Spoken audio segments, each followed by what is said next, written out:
to have you do is just to give me your name, first and last, and the correct spelling so I have it on tape.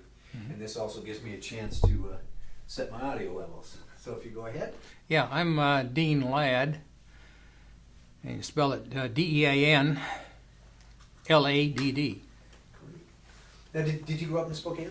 Yeah, went through Rogers, born December 8, 1920, went to Bemis grade school, and then Rogers, graduated from Rogers in 1939, and shortly after, about the time I graduated, I joined the Organized Marine Reserve, and roughly 150 men probably in it, and that was in 1939, and then about a year and a half later, we were called to active duty. We were gone for 5 years. Wow. So when you joined, when you signed up, how old were you? I was 18. Just a kid. Yeah. Most of us were just out of high school, or some in high school. And we thought, before the war, World War II had started, and in Europe, and nobody thought we'd ever get dragged into it, of course, until Pearl Harbor. But we were called to active duty in early November 1940, same time as the National Guard and other reserves, and we were all led to believe about a year, and then that would be it. And it just dragged on and on. Huh. Where did you see first active duty? Okay, we were sent to San Diego at the Marine base, and they had a new camp called Camp Elliott, and this is before Camp Pendleton. And that's where the 2nd Marine Brigade was formed, and then became the 2nd Marine Division in, it was February of 1941 or 42. And then we were there for about a little over a year, training and all, and building up, getting equipped and all. And we didn't have much in the way of equipment at that time, and we were very short, very, very ill prepared, actually.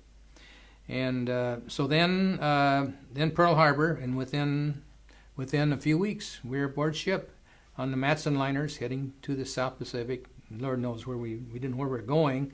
Turned out that our regiment, reinforced into a brigade, went to American Samoa, and we were there for about 8 or 9 months. Because more than likely the Japanese were going to try to take that point, because it was where the supply line really was from the United States down to New Zealand and Australia.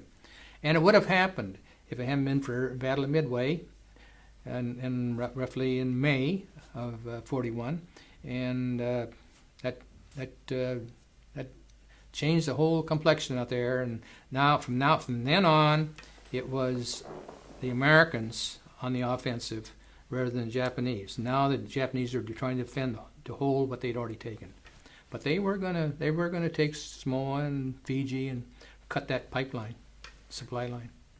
Because that's when you start to study the warfare. I mean, that's so crucial. If you can cut that, then there's a good article about that in the last Heritage magazine telling about Midway, the Battle of Midway. Yeah, crucial. So were you stationed on the island then during that time? Yeah, it was in Samoa for that, and we were spread all over the whole island, American Samoa, Tutuila, and all we could have done was just held on as long as we could. We would have gotten overrun, would have been overwhelmed. Anytime you defend an island, you're going to get overwhelmed, and that's what the Japanese found out. But we were scattered, covered. Spread out on all the possible landing beaches. In small clusters. And then we were prepared to withdraw, hold out as long as we could on the beach, and then withdraw back to a place where we could do a withdrawal action, and then bring in the reserves and do a counterattack. So that's basically the way the Japanese did later on. Now, at that time, did you think, had the reality of war gone into your mind at that time? Well, it's incremental, slowly developing, and at the time, I don't think we realized the grave danger we were in. That the Japanese could just as well have invaded, taken our island.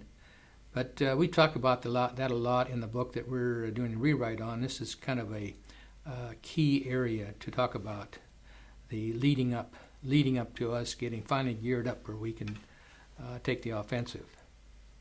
So were you having just to pass a lot of time sitting on this island? Well, primarily developing our defenses and learning all we could about jungle warfare. We were hearing about what the Japanese, how they were fighting on Guadalcanal, and this they were fighting 3 months on Guadalcanal. The Marines were fighting the Japanese, and then some army joined a month later, and then our regiment went into Guadalcanal and was replaced by the Samoans, Samoan reserves, and other Marines that came there for retraining purposes. So so when you went into Guadal, it hadn't been secured at that point. It was Guadalcanal at that time. They landed. The Marines first landed there August 7th, 1942, and there was no resistance on Guadalcanal itself. There was over in Tulagi, which is across the bay, terrific fighting for 2 days.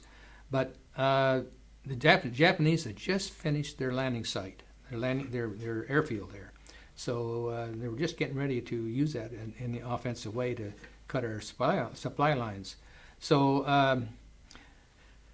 there was no fighting initially, but then the Japanese came in with they had us completely outclassed as far as naval and air, especially naval. And they brought their battleships and cruisers in and just blasted the dickens out of us. I wasn't there at that time. I was there starting in early November for 3 months, and the turnaround was probably the middle part of November, when there was major naval battles just off of Guadalcanal, and the results of these naval battles would be just about a draw. They lost as many ships as we did, and they were usually night battles, and they did not know friend from foe, really. That's when I see the film footage of this ship's firing. Oh, yeah. All you see is a bright light and then blackness. I was in my foxhole up on a ridge where I could look down and see this at night. And there's 2 different nights that this fighting was going on. And yeah, you see these shells with red hot. And you see them go arcing across, and then you see a big explosion and so on.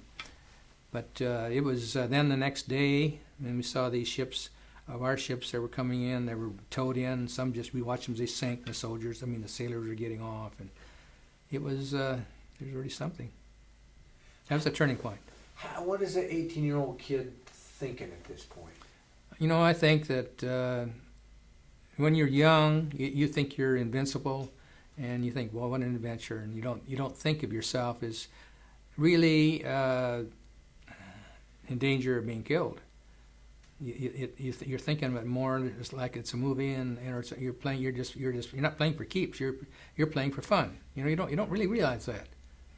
Oh, eventually it soaks in, of course, when you're seeing all of the death. But even so, by now you become steeled to it. So it's just you can accept it. So the mind must be an awfully powerful. I think that that your system's made up so that nothing more than you can bear. So when you got sent to Guadal, what was your duty? What was? Oh, okay, that was an interesting thing. I was corporal at that time, and had a machine gun squad, light machine gun squad, and I was sent to a machine gun leadership school that, in effect, was an officer school, and I got a field commission, second lieutenant, and I returned to the same company that I'd been enlisted man in. And then within a month was on my way to Guadalcanal with him to end combat. So it was a very trying time. Here you are with a totally different relationship, and now you have to prove yourself in combat. And I'll never forget that that wouldn't have worked out as well for me if it hadn't been for the first sergeant, who was most first sergeants are pretty good at eating somebody out, and I was ate out like everybody else before I was commissioned. When I was commissioned, I'd overhear him say, "Now," says, "you listen to the lieutenant." Says, "You do what he tells you, or you're going to reckon with me." You know, it's great. So that allowed you to come in as not only having been enlisted with them, but still a pretty young kid. I mean, because I was only at that time, I was only 22. You see, you're just a kid, and you've got all that responsibility for making decisions that are life and death decisions for 30 some odd men that you have under your command, if you're a platoon leader. And then eventually I was a company commander in the Marianas, towards the end of it. So you got the orders then, and they put you on one of the landing craft and sent you over to Guadalcanal. Is that how it? Yeah, a whole regiment was sent to, because what was happening in Guadalcanal, there's about equal number of troops on the Japanese and ours, and they just kept coming in, escalating, and until we started getting the upper hand on as far as the air coverage was concerned. It was still nip and tuck right up till November 15th, on the naval side. But then, now we could prevent them from bringing in food and so on, and bring in reinforcements. So they were getting real bad shape as far as their health. They were starving. They had disease. They had malaria and whatnot. But nevertheless, 10,000 of them withdrew, and we didn't know they were doing that. They withdrew and got off. That's what happened to this Akio Tani that I just showed you about. That's how he got off. So before that, they're kind of loading one end of the island. Yeah, and they were coming on one side, and we were coming on the other side, and it was just a standoff.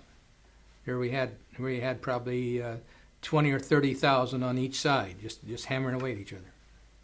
Mostly artillery fire, or a lot of artillery fire. Yeah, a lot of artillery fire. Mostly harassing from their point. We call this fellow I was corresponding with. In the artillery, we call him Pistol Pete. So then he became known as Mr. Pistol Pete, kind of. Since the war, we call him that. They weren't dug in then, like at Iwo Jima. They didn't have. No, they weren't. No, entirely different tactics. See, Iwo Jima, that's all they could do in a small area. It was just to dig way down deep, and it's impossible to get them out. Of course. No, and their tactic was to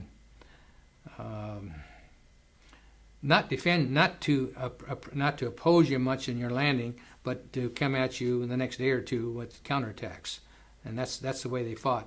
And they would keep coming until they were all killed. They just keep coming. There was no turning back. Once they started, there's no flexibility to change their tactics or to withdraw. So that's what happened to them. It's terrible from their standpoint. So they basically were given the orders, go here. Go we here, don't care what happens. And the objective is just keep going until everybody until you're killed. So as time went by, they're known as bonsai attacks, counterattacks. Yeah. Take as many with you as you can while you're doing it. And it's an honor. It was an honor if they did. And you take now on in the Marianas on the island of Saipan. Here was an example where the last few days they were giving the orders from on down. Apparently, it came down the emperor to make the last bonsai attack. Every man that killed eventually, 4,000 in one day. Kept coming. 4,000 were killed, and they took about 750 of us in the process. They just completely overran us. So one of them, as a few got through, and they were stragglers, and some were still in the mountains until the war was over. And one of them is one I write about in my book, Oba, his name Oba, and he was an infantry captain, and I interviewed him in Japan in '85 at his home. So he was one of the ones left in the... Yeah, and he walked out at the end of the war, after the war was over, with about 35 of his troops. That must have been interesting to be able to sit at a different time in history, a different place, with somebody who was your enemy and to be able to have a conversation with them. Yeah, I was sitting in his home, which is not too far from Nagoya, and he very influential, quite a well-to-do man in his city of I forget the name of it now. I can't think of the name.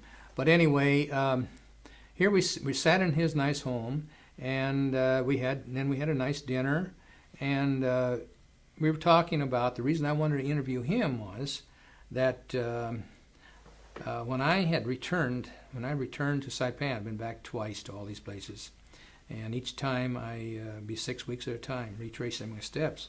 And the first time in returning, I found that this Oba, Captain Oba, had been there 3 times and on his returns, and he left with another fellow that's living out there now a map that showed the route of all the places he had been. Well, his route intersected mine on this particular day. It was the day after the Bonsai attack.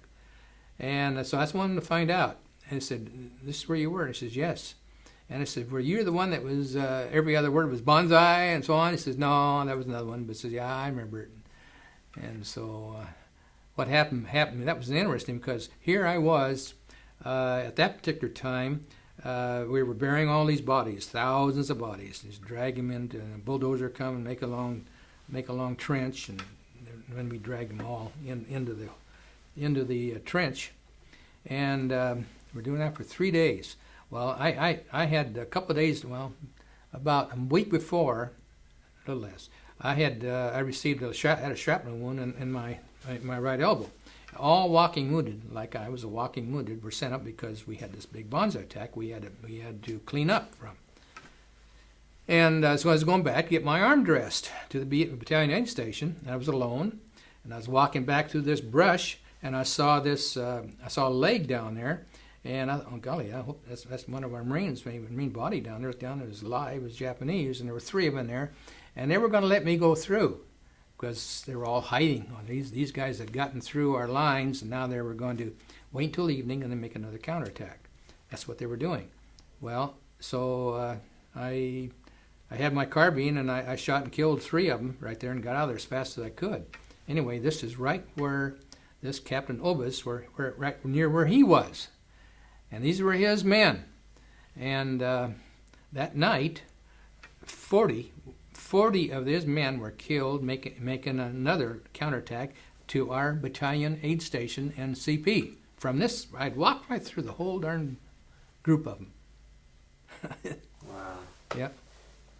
What was because you, I assume, enlisted, got in the Marines because you were going to serve our country?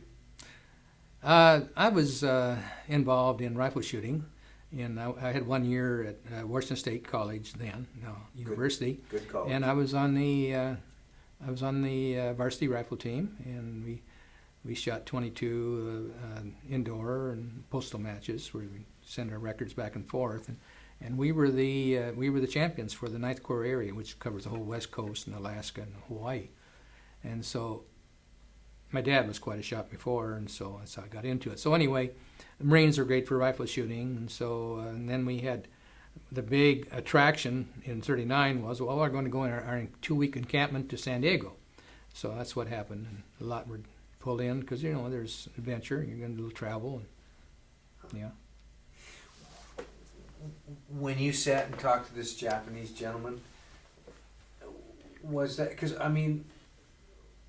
war is war. And I've never been there, so I can't fully understand. I only know from talking to vets, but there is a certain better thee than me.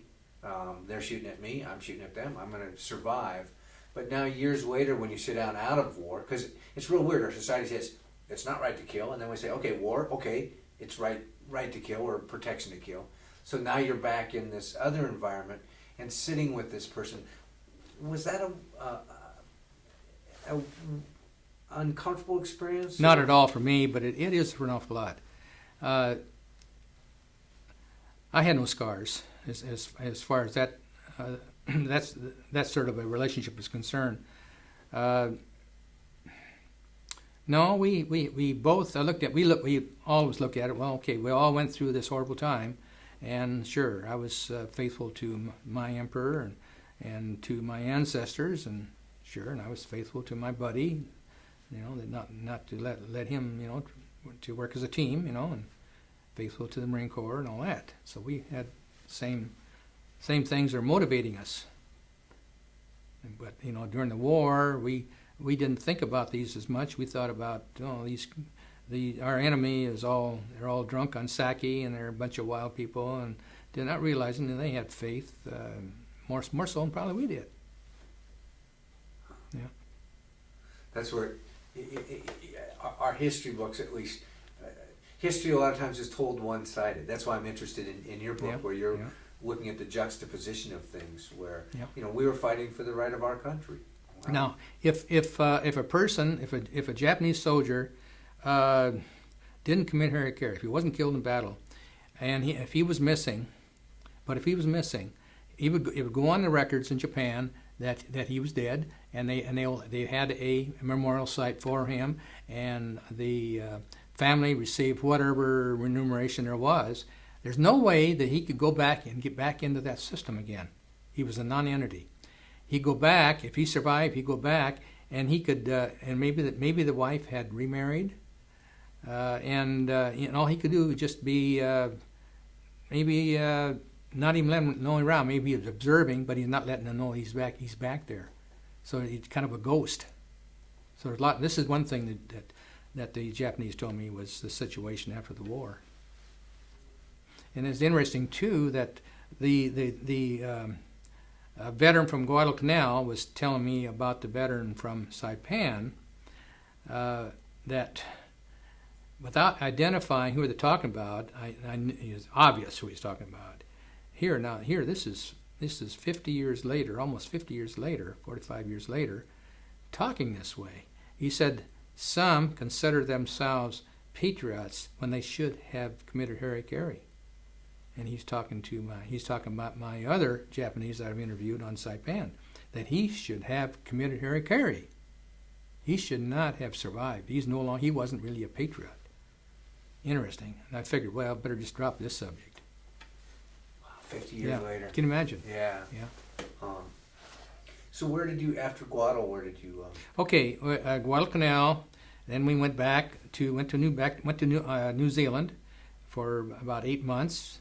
And here we get our health back. Most of us had malaria by now, and then we got replacements, got re-equipped, retrained for a different kind of a battle situation, because they were expecting us now to go out into the atoll islands, where now you didn't have the jungle. You had to make a landing across the beach, and up until that time there'd been no testing of our amphibious techniques, landing on a beach, and the only way that to get there would be with a new kind of equipment that turns out to be the amphibian tractor. They had tracks, and until that time, we used it the first time on Guadalcanal, but only as logistics, just for carrying things up a river, across the river, and that sort of thing, but not for an assault landing.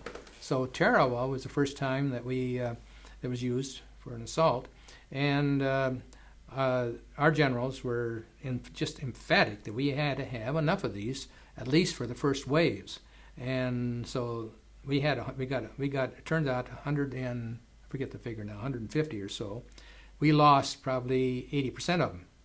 We were knocked out going in, and hopefully there'd be enough that they go back and they could transfer from one kind of landing craft that floated over to another kind that could these Amtraks could climb over the reef and go on in.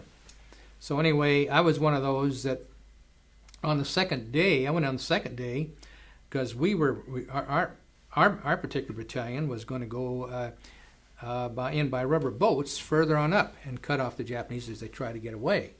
Well, instead, we got sent into the same beach that was the worst possible one. We had a lack of communications. And so we went in on the second morning, just about daybreak, on the worst possible beach you could have been, and we just got cut down. I lost half my men just getting into the beach. And here it started when the tide was low, so our boats could not get into the beach. We were over 500 yards out where the reef was, so we had to wade in water anywhere from your knee on up over your head into the beach, and it could take an hour to get in there. In the meantime, you're being shot at by many machine guns and mortars, just peppering you all over the place. So that's what happened. And so I got shot going in, just a matter of about 10 minutes or something like that after I jumped out of my landing boat, and I got shot just above the belt, and just went through just barely missed my spinal nerve. And the only reason I survived was that one of my men grabbed onto me, kept me from drowning, and dragged me back to the landing boat, which was one of the charge of Eddie Albert, the famous movie actor, and who had instructed one of his coxswains to take his boat over and pick up these wounded. And I was one of about 15 wounded that were shoved into the boat, and taken back to the same transport that we'd come in there on. I was the first one on the operating table, and lo and behold, the surgeon that worked on me had been a abdominal specialist from Mayo Clinic. Can you imagine? Here I had an abdominal wound, and I had that kind of help. The only thing that saved my life. So you had. So then I recovered in a matter of 3 months in Hawaii, and then I was in 2 more campaigns afterwards, Saipan and Tinian. What? Being shot like that, what goes now? When you got in the water, you have the backpack on. Yeah, you have a pack. You're trying to. Yeah, you're trying to get into the beach as fast as you can, and if anybody that is hit is wounded, you're not to stop, because then everybody get killed. So see, my man violated that. He saved my life. He wasn't supposed to, because they're supposed to everybody get in as fast as they could. Do you know if you're No, I haven't. I lost contact, and I haven't found them. But others that I in our reunions that were right there and saw it, of course. Huh. And then so you get sent back to Hawaii to rehab for a couple 3 months. Yeah, 6 months in this case. Does are you thinking I want to get back out there, or are you thinking okay I know? Well, you're thinking that your time's about up, because you've already used up your percentage of chances getting through. Each time that you go into an assault landing like that, you maybe 30. You got maybe maybe you expect maybe a third of them are going to be wounded or killed. Just getting into the beach. If you're in the assault troops, so if you go through 4 campaigns like that times 30-40%, you're well over 100%. Wow. So which was the next campaign after? The next one after that was Saipan, and Saipan is north of Guam. It's in the Marianas, and it was entirely different kind of geology than Tarawa. Tarawa was just flat, only about 6 feet off the ground, and the highest lot, and with coconut trees, and very small. I get back to Tarawa again. Can you imagine this? Tarawa is defended by about 4,500, which included some Korean construction workers, on a piece of land that was 1 square mile, and it was about 2 miles long. The major part of 2 miles long, half-mile wide, all dug in with bunkers, using coconut logs, and then sand up over that. And so that many defending it, heavily defended with and all the machine guns all the way around, artillery up to size 8-inch. They had 3 8-inch naval guns on there too, and we landed upwards of 7,000. Now you can imagine this. Here is over 10,000 men on 1 square mile fighting 3 days. Can you imagine this? On 1 square mile, and flat. So anybody, the bullets and artillery and whatnot could come from any direction. So that's what it was. That's as concentrated as it could be. Did we not know? Did we not have good enough information? We knew exactly how many they had. We knew exactly almost exactly, how many men were there, and pretty much what the type of armament there was. But we never had any experience yet. The United States, nobody had, as far as effectiveness of naval gunfire to soften up. And naval gunfire on a target that is only that high, most of it just skips, goes over, it doesn't do anything. You don't hit it. And so maybe they lost, maybe 50% were killed in that bombardment. You still had a couple of thousand. So that's what you're up against. And did we come in all at one beach, or did we come in at different? No, beaches? we landed on the lagoon side, the north side, and it was on 3 beaches. But the first beach was completely hopeless, and the one I was on was bad, very bad too. The thing is that you were getting shot at from a very well dug in fortified position, and it was coming at you from the front and coming at you from the flanks. And then there was a beach transport out on the reef, and the Japanese had swum out there the first night, and they put a couple machine guns on there, so that when I came in here, they're shooting at us from there as well. So he came from every direction. And why was this? Was this island key for a reason? It was key only for a short period of time. It was it provides in effect a unsinkable carrier for our planes to take off to support taking the next place being the Marianas. So it was, it was only a stepping stone. So that was the only purpose of it. And there's been a lot of argument since. Was that even necessary? But you see, the thing was that all of our experiences up until then, like in Guadalcanal, almost losing, and almost lost Midway, almost got shoved off of Guadalcanal, and here we're in so far into their territory that we could get cut off again. See, so that's when we had to get it real quick, and so they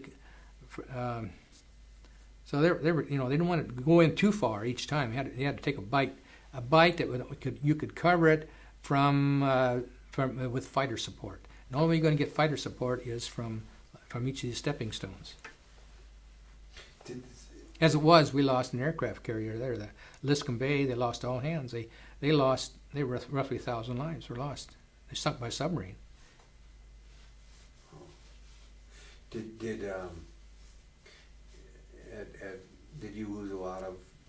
We had all of the defenders except 17 Japanese were killed, and there were probably 50 or maybe a little more of the Koreans that survived. The Marines lost a little over 1,000 killed and 2,500 wounded, which I was one of those, in 3 days fighting. So it's pretty expensive. And they still don't know, of course, where probably a third of the bodies are. Most of them just washed out to sea. Wow. Yeah. So then you went to Tinian, was that next? Yeah. Okay. Now Saipan, I mentioned that, and that was particularly bad in that they had a lot of artillery. They didn't defend much on the beach, but they had their artillery back behind the mountains, howitzers. They shoot over the mountain down, and they had it all registered in, so they covered all the beach just like they did on Iwo Jima. And that beach was just well covered, and they had spotters that could move it around where it was needed the most. And so then they fought so it was hard. They had 2 days of very, very bad counter-battery fire, artillery fire coming in on us. It was bad. And we lost, we had well over 1,000 or 2,000 just, on the beach, on Saipan. But then they fought their withdrawal action, the Japanese, and this is a mountainous country, and goes up to 1,500 feet. So it was hard. You're fighting uphill, and they're looking down at you all the time, and until finally, that was 3 weeks. 3 weeks of very hard fighting. So was this similar landing? I mean, you took an amphibian in and... Yeah, now we had adequate amphibians in this case, and it took us all the way in. There was a reef. You went over just the same way. There's one scary thing, though, that at Saipan, the second or third day, the Japanese Navy was going to try to take it back. And so there's a major naval battle that went on. It's called the Marianas Turkey Chute, and in the Battle of the Philippine Sea, another name. But we just land-based the dickens out of them with because they no longer had the caliber of pilots that they'd had before. They were getting down to the bottom of the barrel and supply of pilots. So they lost an awful lot of planes. They many times more than we lost in that battle. But that pretty well, that battle, what's called Marianas Turkey Chute, was kind of the last fling of the Japanese Navy. From then on, it was kamikazes doing it. So is it the type of deal where the U.S. Navy's on one side of the island out here? No. What happened was, of course, our scouts out knew where they were coming in and went after them, and so the battle was hundreds of miles away to the west or northwest, I guess. So then, the purpose of taking Saipan, of course, primarily was to gain an airfield that you could now bomb Japan. See, it was 1,500 miles from Japan.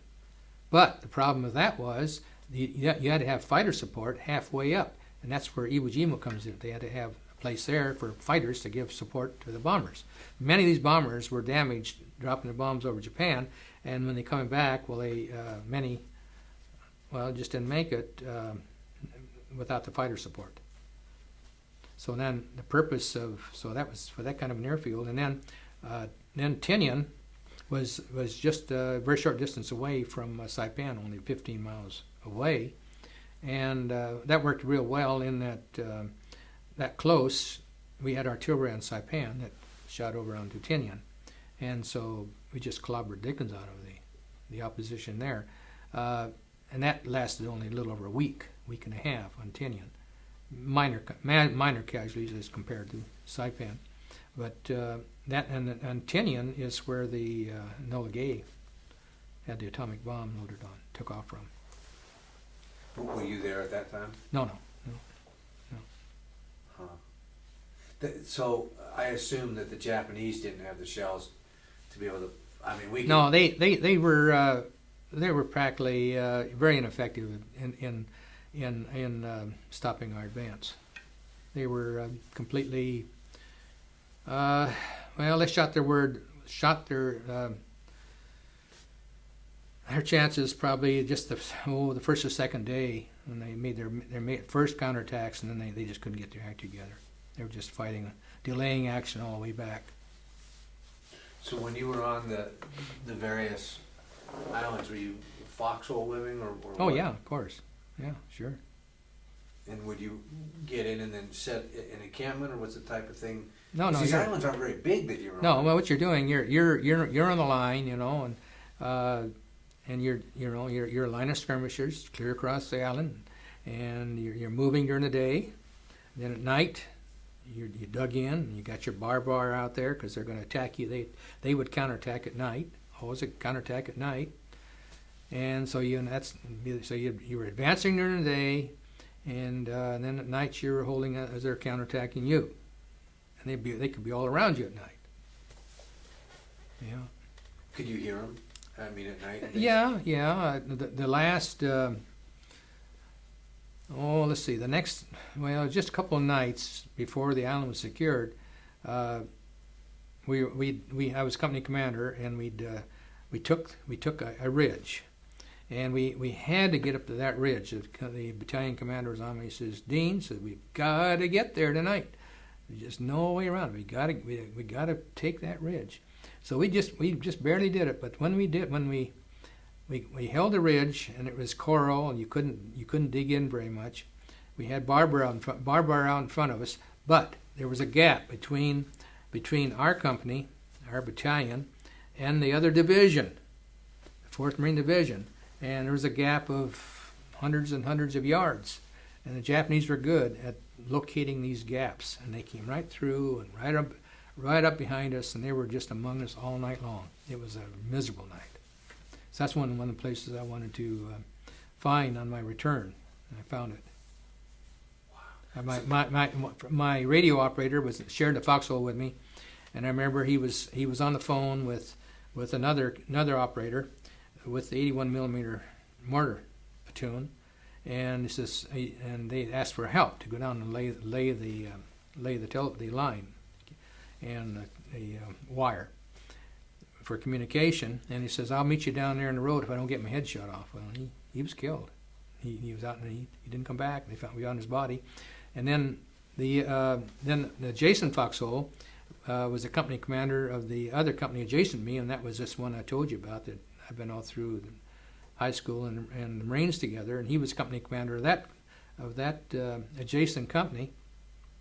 And his radio operator got shot and was groaning all night long. So it was a miserable night.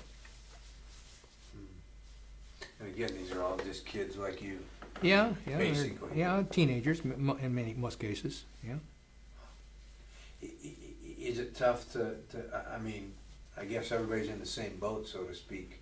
So is sending your troops in and commanding your men and things like that, knowing that some are going, some are not coming back. Does your mind? I mean, the movies make everything so dramatic and everything like that. Is it an issue of that, or is it?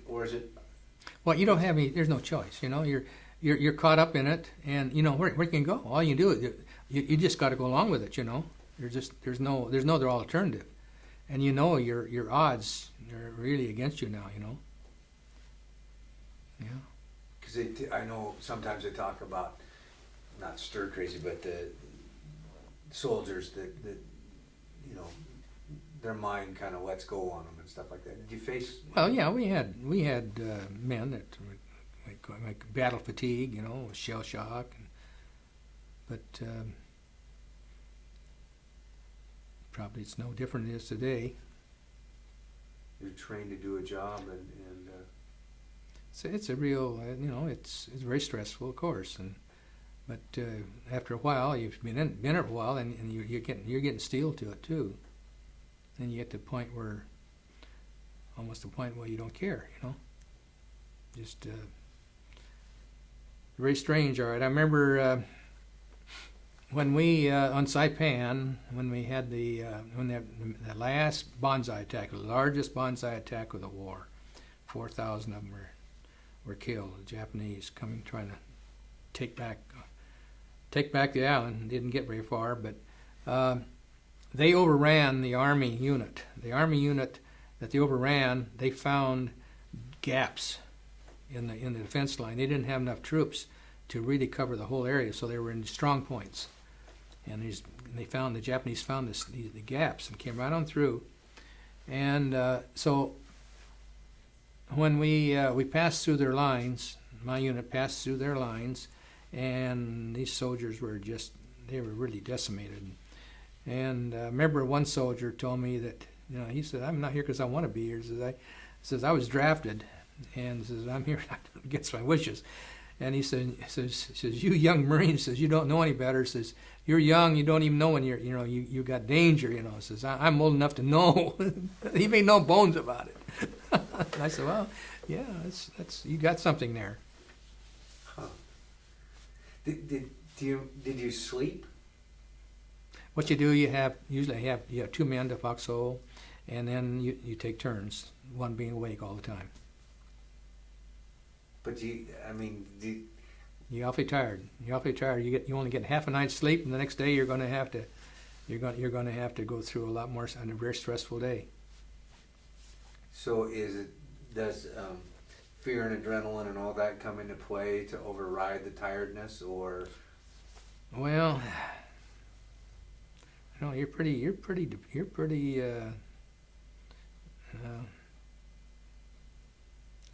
wearing you down. Except you're young.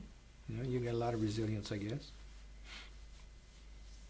It sounds like you were always on the move.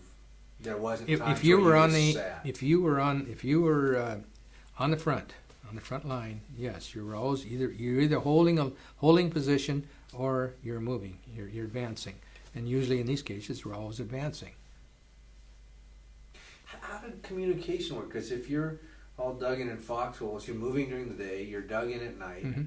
Now, at and night- you can't just, let's call a powwow and sit out here, as targets. How did you? Well, of course we had we had telephone and hard wire, and then we had radios too. But the radios at that time radios were not too reliable. Had trouble with them, especially in the tropics when they got wet and so on. So you were going to say something about at night. Yeah, at night. The thought was that here we'd be dug in. Anybody that moved was enemy. You better not be out moving around, because anybody that's moving is enemy. Most going to get shot. And if you're usually you've got a position, hopefully that's a good position, that's maybe on a high ground where they're going to have to come up at you, climb up a hill to get to you. Maybe, hopefully, that's the way it was for instance, on Guadalcanal. And so all night long, people were throwing hand grenades down. They hear a little noise and throw a hand grenade out there. What's the like at Tinian? What's the when you look out? Is it kind of sparse with just trees? Tinian was one big truck garden, you might say. The Japanese had it very well developed, and they grew like watermelon, melons, cantaloupes. I remember all kinds of peanuts. Now it's completely run down. It's just nothing but one big cattle ranch and a lot of just overgrown bushes called tangan that were planted after the war to prevent erosion. And now it's gotten out of hand. Huh? Like our Scotch broom. Yeah. So and that, now the reason now too we put a lot of money, our country did, into building a good international airport at Tinian, Saipan, and other of those islands, in case of we had to fall back from the Philippines where we are now, and Okinawa where we are now. So Tinian now is a possibility of being a fallback position. Huh. What you talked about being a big truck garden. Was as you were going through, are some of these fruits and vegetables still? Yeah, they were there. Yeah. So you Yeah. could get a little bit of Yeah, fresh there a food. little bit. Yeah, you could. Yeah. Huh. I was, because having not been there, and I just see, a place that's been shelled and sand all around, and not anything that would be a picture of a life. And this sounds like in the middle of it, here's some fresh Yeah. watermelon here or there. Yeah. Huh. I talked to one gentleman, Don Newbold, from over in Olympia, and he said, time went by and he was finally talking to one of his buddies, and all of a sudden the thought came to his mind. He looked at his buddy and said, "Do you remember going to the bathroom at Iwo?" And his buddy said, "No, I don't." He says, "I remember peeing in my foxhole a couple times." Yeah. But other, and Yeah. Don said, "We must have been the most constipated Yeah. crew in there," which I assume that wasn't like you said, if you got out of your foxhole at night, you were Oh, yeah. target.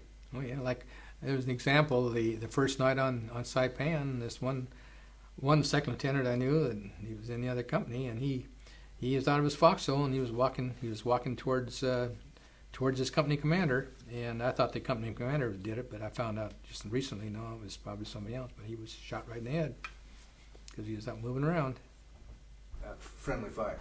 Oh yeah, sure. Yeah. They thought he was enemy. Because I assume that at night you're looking out, and if All it's a you're full seeing, moon- all you're seeing is just a dark object. You can't identify anybody. Anything that's moving, you better watch out. It'd be in the foxhole with you. Now, were your foxholes flat, lay down foxholes, or did you dig them down? Oh, you dig down as far as you could dig. You'd be down maybe a foot or two. Now, you weren't facing the dysentery and all that, or were you facing all that? Sometimes you would. You bet. You bet. Because that's the thing, Oh yeah. Talked to some people, Maros Murata, that was talking about, Oh yeah. Here you're trying to fight a war, and this is the stage Oh yeah. you're in. Oh yeah. The Japanese had that problem a lot. Yeah, you had That's the reason you have good field sanitation. Have slit trenches and have some kind of discipline there. The Japanese didn't do that very well. That seems like that doesn't seem to fit with war. Good field sanitation. I mean, it seems like you're just too busy fighting a war to worry about things like that. But those are the things that are. Yeah. Somebody was talking about the Bataan Death March and saying, if you're healthy, it wasn't that bad. But the thing is they're starving and dysentery and everything. Oh yeah. Huh. Yeah, we lost one of the veterans of that here just in the last 2 years. Very interesting. Let's see, what haven't I told you now? Let me just think. So then I stayed active in the reserves and active duty for training, and I took correspondence courses for a total of 30 years and retired lieutenant colonel. What do you think the history books are leaving out? I mean, especially since you're kind of a scholar, you've gone and done a lot of research right now. What are they? Well, they're not. From what I gather, it's a little bit too early, and they're not ready for it. They're not interested in hearing about it at the age that they hear about it. It's not that it's not at some point in their curriculum it's covered, but it doesn't make any impact. Why do you think that is? Just because of a life experience? Well, they're just not ready for it. They don't appreciate it. Like until I tell these teenagers, that these men never died. They're your age, and they just couldn't picture that. They're just a bunch of kids, just like you. Did you have to write any letters home to I kids' didn't. parents, The or- company commander had to do a lot of that. Yeah, I didn't. No. Well, that had to be devastating. Then when the atomic bomb was dropped, I was company commander back in Quantico. This is the basic school, and I had one platoon of Naval Academy graduates and one platoon of senior NCOs, non-commissioned officers. And the Naval Academy graduates were commissioned; they were second lieutenants, and the NCOs were at that time still officer candidates and had their enlisted rank. None of them decided to stay on and go on to become officers after the bomb was dropped. Wow. Huh. So you were at Quantico when you heard about the bomb being dropped? Yeah. And having been over there and seen what the real warfare was like, what was your feeling when you... Oh, what a relief. Gee. Here we were, everybody was gearing up for the major invasion of Japan, and that would have been, who knows, a million or more casualties. Plus, the Japanese would have lost a lot more than that. I know that's when you hear the stories that they already had the Purple Hearts all ready to go. Yeah,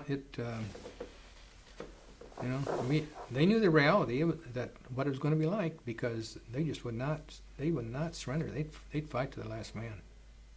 That's in their philosophy, Bushido Code. When you corresponded with the Japanese gentleman that you've talked to, your version of history and their version of history, other than being told from the opposite side, did they align? Well, I guess the main thing I learned was just what motivated them versus what motivated us. They had, talking about the Bushido Code, and that's all they knew from the time they went through grade school. And they had military indoctrination. And so that's all they knew, of course. The soldier or the sailor. But of course, the main thing was, like I mentioned earlier, is being faithful to the emperor and their ancestors. Not let their ancestors, not be a disgrace to their ancestors. They felt very strongly about their ancestors and went to a spirit world. And that's kind of interesting. When I correspond with these veterans, they talk about heaven, and during the war, they believed, for instance, that if they died in battle as a warrior, their soul would be in the Yasukuni Shrine in Tokyo. And then someday they maybe rise to be a warrior again. And so when I visited Japan in '85, well, my friend Tanny took me there to the shrine. But here, okay, this is a place where all these ones that were killed thought that their soul was going. That was their interim step to go to heaven, I guess. So then when the Japanese, like these two, the one I met primarily the one in Guadalcanal, but also others, was to give proper burial to all of these that died in battle, and they wanted to find the bones, collected as many of these bones as they could, and then they would go through this Shinto ceremony, where they would it'd be proper ceremony, so those souls would no longer be prevented from going to where they're going to be going.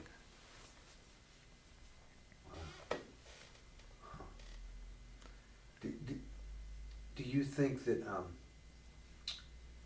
looking ahead to future generations that you and I'll never meet, what's the message that should be left with them from World War II or about? Message with who? To generations that you and I'll never meet. Future generations? Yeah, because it's going to be history, and Well, I guess in future generations there'll always be conflict. It'll be in a different form.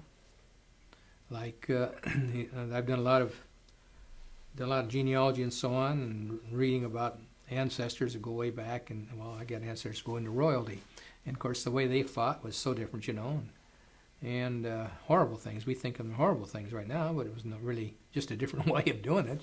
Still, you get killed. Whether there was more personal and direct confrontation. But then World War II, we had these major naval battles. You'll never see that again like that. Never see that, and you'll never see all the dogfights. You'll never see that again, because we have now entirely different situation where targets can be hit by smart bombs from long distance off very accurately, like was done in Iraq. And then coming further downstream on that, in the future will be non-piloted doing it, controlled way back. But there still is always going to have to be, though, the person that is going to come in and hold that property once it's been taken. So you still have to do that.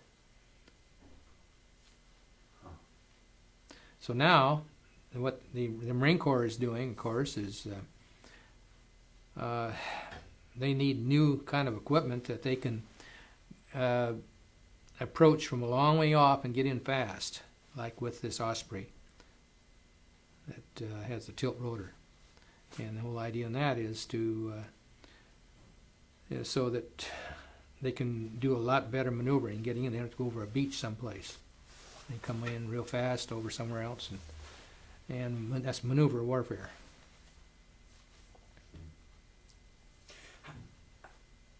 How proud are you of your service? Well, of course, very proud of it. Everybody was that they felt it. It was your duty, and you're defending your country. And it was a very trying time. We had rural dictators that were, if they had gotten the upper hand, which they came very close to doing, if they hadn't had a man like Hitler, they could have very well made it. And if it hadn't been for the way just by happenstance that we won in Midway, we still would have won, but it would have just drawn out a lot further. I'm sure it would have been a lot more lives lost. But we had a few men like that Hitler, that caused all that grief. And you always have one power-hungry people. That's just human nature, I guess.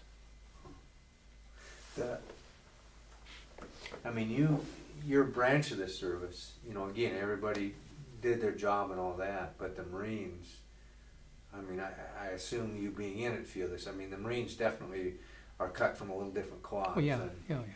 I mean, when I see whether it be veteran Marines or present day Marines, and the fact that you guys were usually first in. Well, there's a sense of longing, and the motto always faithful, and just drilled into you that you were the best, and that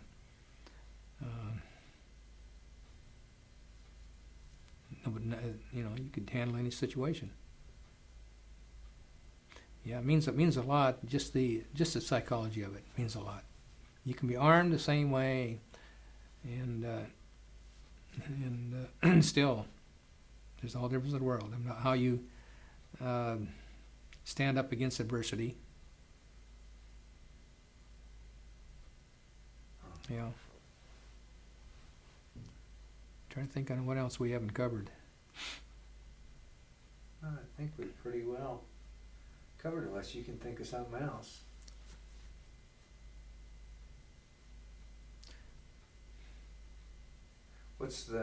When you see a flag go by in a parade, what's that mean to you? Well, of course, it means a lot. It represents, a lot of lives that have been given for their country. That's the reason that I just came from the Exchange Club luncheon, and one of our projects is handing out flags to wave. We have what's called a torchlight parade here, and that's a lot of military in there, and we'll hand out maybe 15,000 to 20,000 of these little flags, all of the kids all along the way, and they're looking forward to it. Wow. It's nice to see when it's displayed proper, and I tell you, to stand in I've been lucky to be at the dedication of the memorial. I've been at the Vietnam, I've been at the Korean dedication, but to be around veterans and when that flag comes in I mean, yeah, they will experience something that I'll never be able to experience, but to be able to see it and understand a little bit of what it was that they gave. What was the hardest part of being in the service? Well, of course, you have long periods of boredom, you might say, and then you have just these short periods that are highly intense, and you're constantly training new people all the time, just constantly doing it. So, I suppose the main thing is that it's like in my case, 5 years. How'd you pass in that boredom? What did you do to break the boredom? Well, of course, you're usually training. So you're either training or you're getting rested up, or lots of time you're getting a short leave somewhere, so that you remember all the good times and tend to don't remember the other times. So what was, when you were BSing with buddies and stuff, what did you guys talk about? Well, I guess probably mostly the good times you've had in Liberty, and that's you're trying to live it up as much as you can before the next time that you probably won't make it. So many, like when we were in New Zealand, they wouldn't come back when they're supposed to, and they'd be AOL, away without leave, and end up in the brig, and then when they're ready to leave again to go into combat, okay, they're all taken out of the brig, and probably many won't make it. Sad, Couldn't blame them. I couldn't, that they want to have get as much living as they could before they were killed. They're just kids, That's the hardest thing to realize. Is that's one thing that my frame of mind when I after the war was over, when I'd hear about people that died, that were in their 80s, and I couldn't feel sorry at all. Here they lived their life, but think of all of the ones that I knew. They're teenagers that lost their life before they even got started. Something's really on my mind thinking about. No, I'm 80. I'm not one of those guys. Thank you very much. Mhm.